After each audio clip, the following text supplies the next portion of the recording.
เลี้ยงงัวกาประมาณนี้เลยนี่จะเป็นบ้านเนาะเลี้ยงงัวนอกบ้านนี่เลยบางเขตเขาเจ้ากันยังเลี้ยงอยู่พี่น้องแต่บางเขตนี่คือเขตเฮาเขาป้อยในงัวนี่บ่ได้เลี้ยงซ้ำ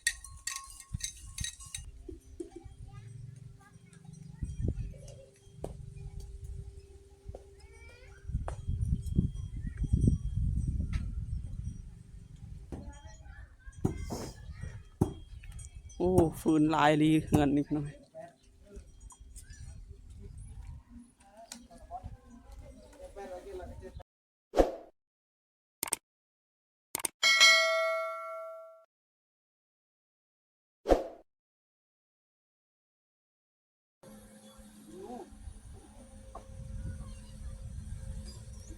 กราบทักทายสบายดีแล้วก็สวัสดีพ่อแม่พี่น้องเบิร์ดสุขูสุขคนที่เข้ามารับชมคลิปนี้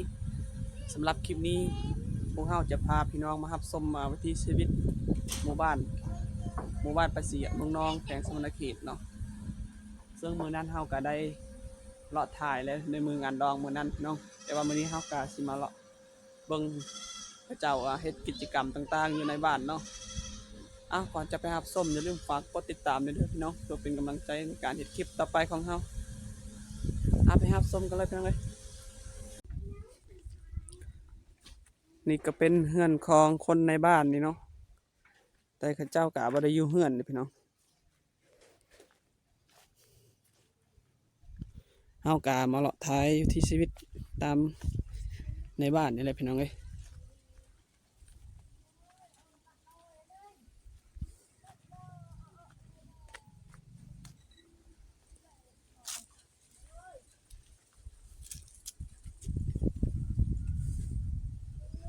น่าจะมีคนอยู่เรือนหลังนี้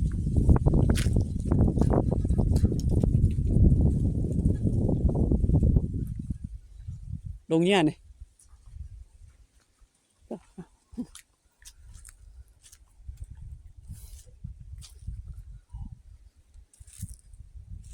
เงินของคนในบ้าน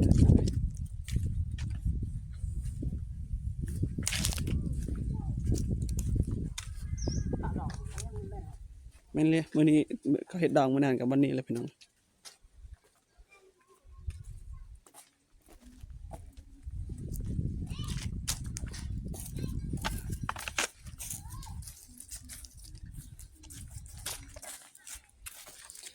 มื้อนี้เฮาก็มากัน2คนคือเก่า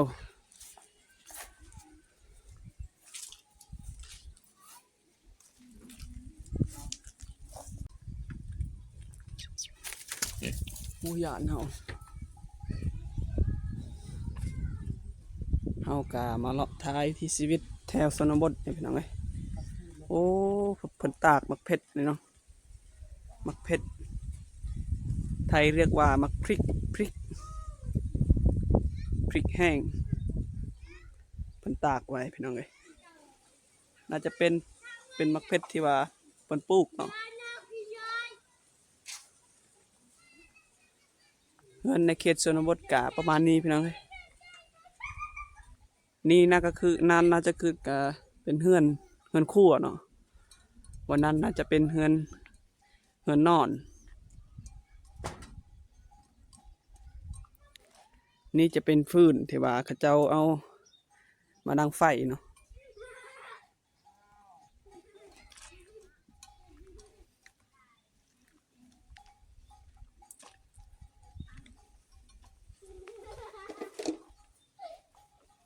เลาะถ่ายชนบทพี่น้องเอ้ย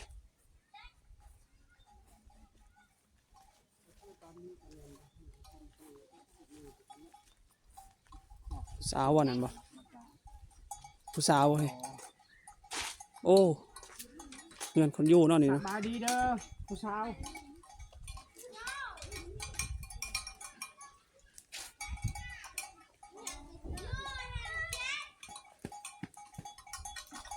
กระโมดบ่นี่จะเป็นส่วนพักเนาะเขาเจ้าปลูกไว้พี่น้องเอ้ยนี่น่าจะเป็นไม้ในป่าเนี่ยเขาเจ้าตัดไม่เฮ็ดโอ้ผักเพิ่นปลูกก็งามเลยพี่น้องเอ้ย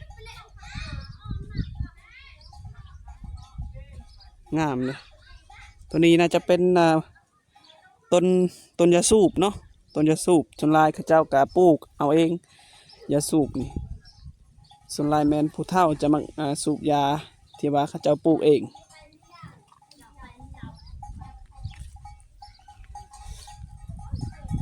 อันนี้น่าจะเป็นจานดาวเทียมโทรทัศน์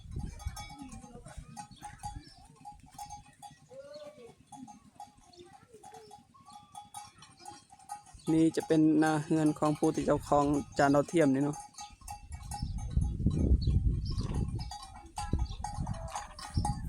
เพิ่นกำลังเลี้ยงงัวอยู่เด้อพี่น้องเอ้ย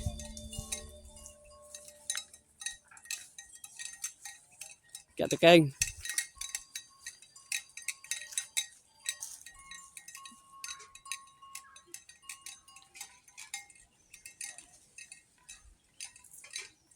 เพิ่นเลี้ยงงัวกะประมาณนี้แหละนี่จะเป็นบ้านเนาะเลี้ยงงัวนอกๆบ้านนี่แหละ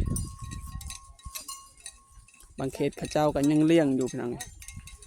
แต่บางเขตนี่คือเขตเฮาเขาปล่อยในงัวนี่บ่ได้เลี้ยงซ้ำ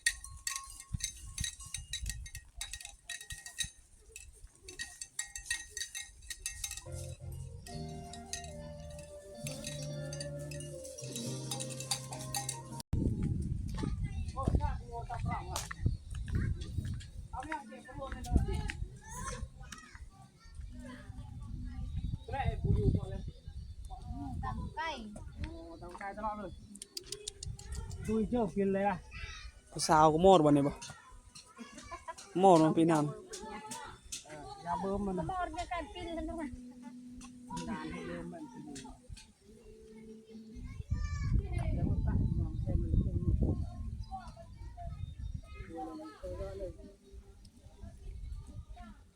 หมู่บ้านในเขตชนบทกะ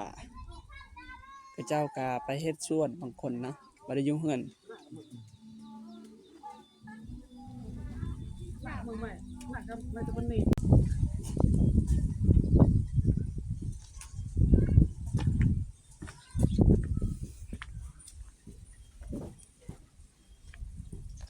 เฮากะไปเบิ่งเพิ่นตำข้าวพี่น้องเอ้ย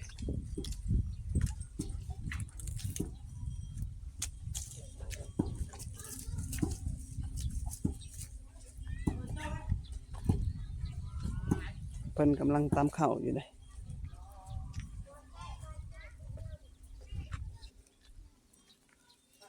วันนี้นะเพิ่นจะเฮ็ดปลูกผักเนาะ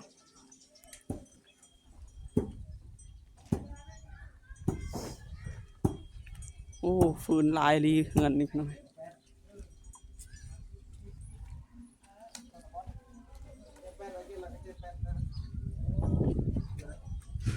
เพิ่นกำลังตำข้าว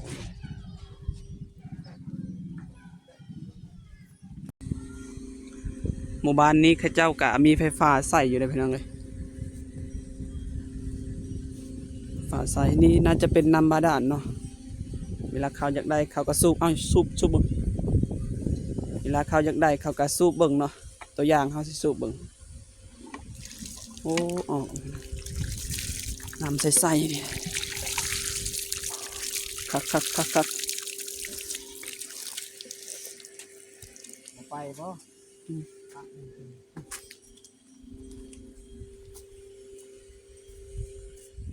รถเฮาจอดไว้อยู่หั่นแล้วเฮาก็เอามาเลาะทายที่ชีวิตในบ้านนี่แหละ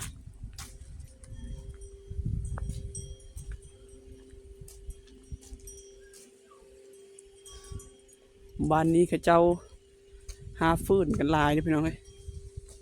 เต็มตารางเฮือนเลย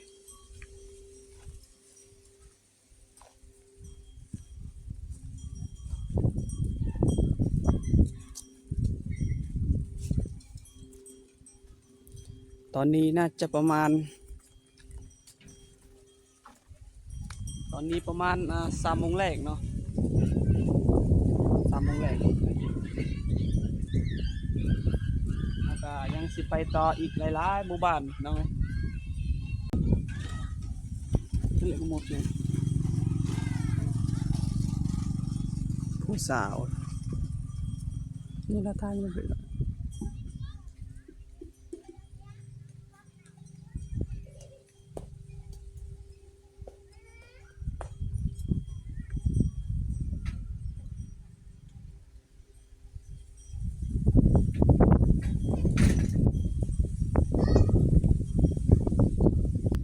เอาสำหรับคลิปนี้ก็บ่มีหยังหลายพี่น้องเอ้ยขอจบลงเพียงเท่านี้